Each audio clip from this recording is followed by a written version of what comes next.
Hello! Je vous retrouve aujourd'hui pour une vidéo que je n'avais pas forcément prévue, mais c'est une petite vidéo soit bonus, soit de secours si jamais je n'ai pas le temps de tourner d'autres vidéos parce que le mois de mars c'est un mois très chargé. J'ai décidé pour ce week-end, mon seul week-end du mois de mars où je suis tranquille, de me faire un challenge, entre guillemets, de lire un maximum de pages de livres d'autrices françaises. Donc j'ai choisi 3 livres qui sont pas très grands. L'objectif c'est peut-être pas de les finir parce que ça me semble un petit peu compliqué, d'autant plus que demain, dimanche, même si c'est une journée plutôt tranquille, j'ai quand même des petites choses de prévues, mais d'en lire le maximum, d'en finir un, peut-être 2, qui sait les 3, on verra. Du coup, les 3 livres que j'ai choisis, c'est Atalante de Cassandre Lambert, La couleur des ténèbres, bonjour pantoufle,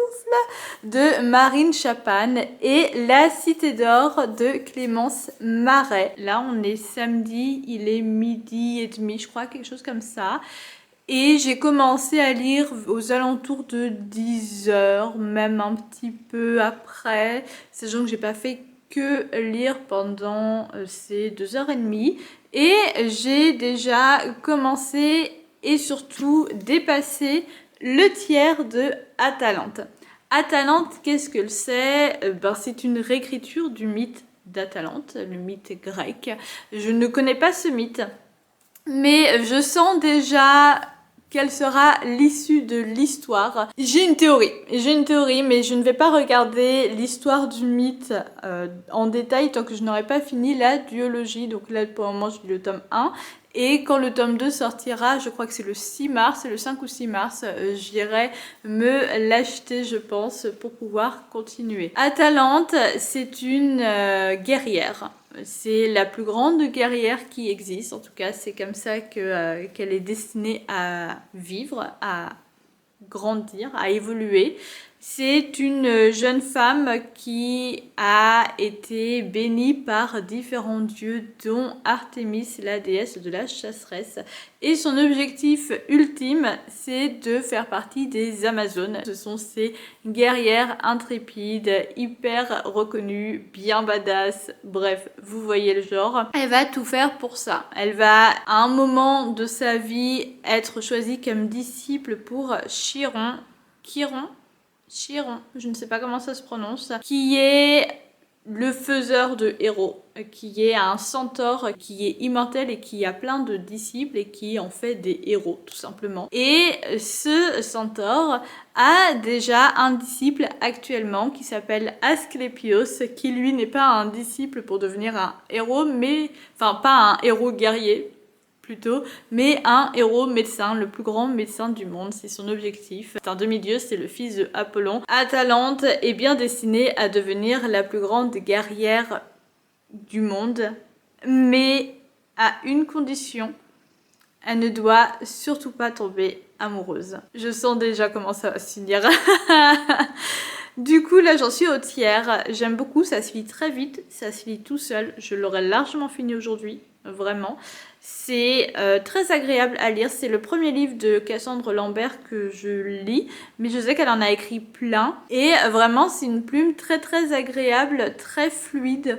J'aime énormément.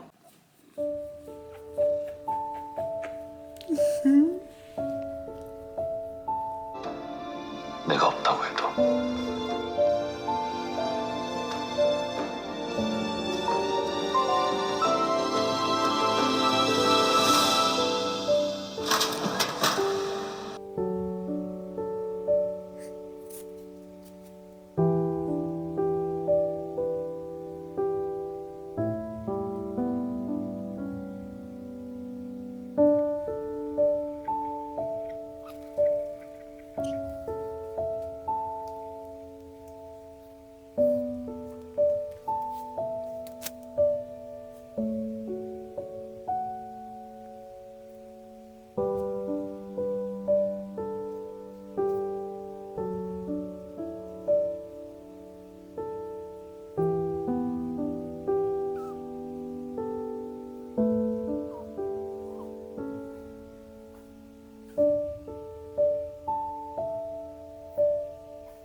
On est dimanche matin et du coup j'ai terminé hier soir Atalante, sachant que du coup ma sortie que j'avais prévue là dans l'après-midi aujourd'hui a été décalée à hier soir. Mais oui, j'étais à 75% environ avant de sortir hier soir. Du coup quand je suis rentrée vers 23h, bon j'ai terminé. Voilà, donc j'ai fini entre minuit et demi. J'ai vraiment beaucoup aimé. C'est sympa parce que la plume est très agréable, ça se lit tout seul, c'est addictif vraiment. Je suis très curieuse de comment tout ça va évoluer parce que au début ça commence assez gentiment, on suit vraiment Atalante depuis sa naissance. Alors on la suit beaucoup plus à partir du moment où ça commence vraiment de l'aventure, mais on la suit un petit peu dans son enfance et tout, c'est vraiment ultra sympa à voir. Dans son apprentissage pour devenir une guerrière, un héros avec Chiron. Et du coup, le après tout ça, au moment où son aventure commence réellement. Et c'est sympa parce que vraiment, ça commence en douceur et tout. Et puis plus le temps passe, plus ça va en force, ça monte crescendo. Et vraiment incroyable, incroyable. Du coup, j'ai très hâte de pouvoir prendre le tome 2. J'espère que je vais pouvoir le prendre là durant le mois de mars. Comme ça, je pourrais le lire assez rapidement. Du coup, maintenant, je vais lire soit La Cité d'Or de Clémence Marais, soit La Couleur des Ténèbres de Marine Chapman. J'ai fait un vote sur Insta. Alors, il était minuit et demi. Là, il est 8h30, je crois. Il va être 9h, donc j'attends encore un petit peu, j'attends jusque 10h pour voir lequel des deux ressort le plus, parce que je me doute qu'à minuit et demi les gens n'étaient pas trop sur Instagram, et là on est dimanche matin, je me doute qu'ils sont pas trop sur Instagram non plus, donc je vais attendre un petit peu, j'ai déjà eu quelques votes, il y en a un qui sort un petit peu du lot, mais à voir. Du coup, en attendant, je vais lire un chapitre des Archives de Rochard, le tome 1 que je fais en relecture. En lecture commune avec une copine, donc elle, c'est sa première lecture. Elle est beaucoup plus loin que moi parce que, elle a enchaîné. Elle est déjà au chapitre 14 ou 15 je crois. Moi j'en suis au chapitre 5. Très en retard la meuf, très en retard. Elle dit que c'est sa saga préférée de tous les temps, mais elle lit pas. Du coup là je vais me lire un chapitre, maybe 2, ça dépend combien de temps ça me prend, mais à chaque fois un chapitre ça me prend 1 heure, donc c'est quand même assez long.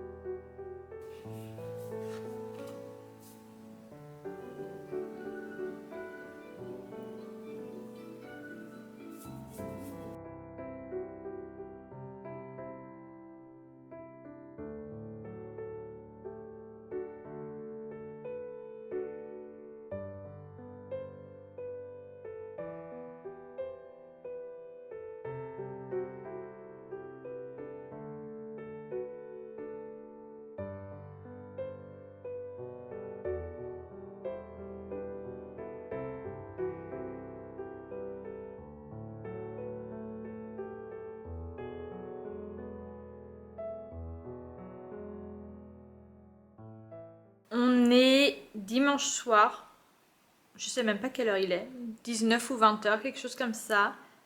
Et j'ai un peu lu ce matin. Et après, je sais pas ce qui s'est passé cet après-midi. Je suis tombée dans une faille spatio-temporelle, j'ai pas compris. J'ai rien fait de mon après-midi, mais il est passé comme ça. Genre, vraiment, comme ça. J'ai pas compris. D'un coup, je regarde dehors, il fait nuit. Voilà, donc j'ai lu un quart du livre La Cité d'Or de Clémence Marais. C'est le livre qui a été sélectionné du coup sur Instagram par les personnes qui ont regardé ma story et qui ont voté. Et après, je me suis dit, je vais me faire à manger, je vais manger, logique, et je relirai après. Et c'est là, je sais pas ce qui s'est passé. J'ai pas relu après. Pourtant c'est trop bien, vraiment, c'est trop bien, c'est trop bien écrit, je suis contente de retrouver cette histoire. J'avais dit que c'était pas nécessaire, enfin c'était un plus parce que ça reste quand même une saga, mais c'est pas nécessaire d'avoir lu Kira Fahir pour lire La Cité d'Or parce que on n'est pas du tout avec les mêmes personnages, on suit une même prophétie, mais c'est une autre histoire dans cette énorme prophétie. Le titre de la saga c'est La prophétie ultime ou l'ultime prophétie. Mais en fait, on parle de Kira Fahir quand même un petit peu. Ça spoil quand même un petit peu. Donc, c'est quand même mieux d'avoir lu Kira Faïr avant. L'ultime prophétie, pour ceux qui ne connaissent pas, c'est du coup une saga de fantasy en auto-édition écrite par Clémence Marais. C'est une saga où on va suivre différents personnages, différentes quêtes à travers le monde. Et en fait, cette quête consiste à suivre la prophétie, auquel cas le monde va disparaître. En gros. Du coup, dans le tome 1, on suit 6 personnages dans Kira Faïr, 6 personnages qui certains sont déjà liés, d'autres pas du tout, mais à la fin ils se retrouvent tous liés les uns aux autres. Ils vont devoir suivre cette prophétie, certains de manière claire et nette, donc envoyer des moires. Donc les moires, ce sont, vous savez, les 3 sœurs qui qui tissent les fils du destin. Cet érudit vient à parler à certains des 6 personnages pour dire oh là là, attention, ça va être la fin du monde, mais sauf si vous faites cette quête-là, et d'autres personnages vont être liés à cette quête-là sans avoir été vus par cet érudit. Et là, du coup, dans le 2e tome, on a la quête suivante, en gros, de cette énorme prophétie. Donc c'est du coup là 3 frères et sœurs qui vont devoir la suivre et sauver la cité d'or. Et en fait, à chaque fois, on sait pas ça consiste en quoi la quête. On a une énorme énigme, et ils doivent trouver par eux-mêmes ce que ça veut dire, donc la résoudre, et ensuite, une fois que l'énigme est résolue, ils doivent la réussir, enfin sauver quoi leur monde. Et là j'aime beaucoup du coup parce que cette fois on a un autre lien d'amour. Dans le premier, c'était des amitiés et des relations amoureuses qui naissaient un petit peu. Là, même si je pense qu'il va y avoir des petites relations amoureuses, là je le sens, on a principalement un lien fraternel, du coup, entre un frère et 2 sœurs qui évoluent. À mon avis, il va évoluer dans ce livre. Et j'aime beaucoup, beaucoup, beaucoup voir ça, parce que c'est vrai que c'est pas quelque chose qu'on voit énormément finalement en fantasy, tout ça, enfin dans les livres en général, je vois pas énormément ce truc là, donc j'aime beaucoup ça. Le personnage masculin me fait énormément rire. Genre vraiment, il me fait énormément rire, il est hyper drôle, je l'adore. Les 3 personnages sont tous très différents les uns des autres. Et du coup, j'adore voir un petit peu leur personnalité. En plus, ils ont des âges différents. Il y en a un, l'une des sœurs, c'est une enfant de 10-11 ans. Et les 2 autres, ils sont plus âgés, ils ont, je crois que c'est 21 et 22 ans. Quelque chose comme ça. Et vraiment, ils ont tous des personnalités très différentes et finalement très complémentaires. Mais alors le frère, oh waouh, il me fait extrêmement rire, j'adore. Je sais pas si je vais continuer à lire ce soir, enfin si je vais reprendre ma lecture ce soir. J'avoue que là je suis un peu fatiguée, que j'ai pas forcément envie de lire pour le moment en tout cas. Après, il n'est que 20 h, donc il est possible du coup qu'à un moment ou à un autre je change d'avis et je me remette à lire. Mais là tout de suite maintenant, j'ai pas envie de lire, donc je vais voir. Là j'ai envie de juste regarder des trucs, c'est mon K-drama que je regarde sur Prime Video. C'est la 3e fois que je le regarde, mais je l'adore. Donc voilà, si jamais je ne relis pas, ça aura vraiment été un tout petit vlog, mais j'ai quand même fini un livre sur les 3, donc ça c'est cool. Mais voilà, en tout cas, je vous remercie d'avoir regardé cette vidéo jusqu'au bout. Je vous fais des gros bisous et je vous dis bonne lecture.